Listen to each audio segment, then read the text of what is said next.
sa gawa profesional at sa patuparan ng karaniwang tungkol ni Kristiyano.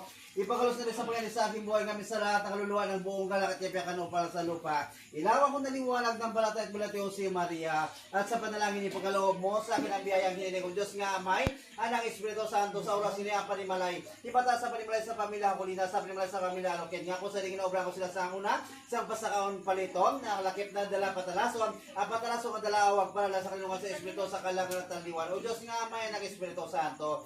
Una sa tanan nila niyo, kapatid ko panambalikan kayo na tayo sa tayo niya kaluluwa, Papa Jesus.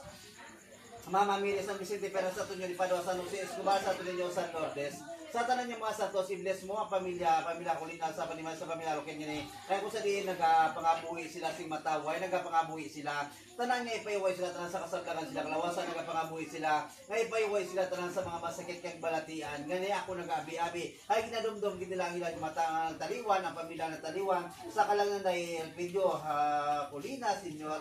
Kalangan dai Hilda Cablas, kalangan dai Fausta, Loken kalangan dai Nicanor Colina Senior, kalangan dai Leonora Colina sa kalangan lang dai Nicanor Colina Junior, kalangan dai Dani Rauban.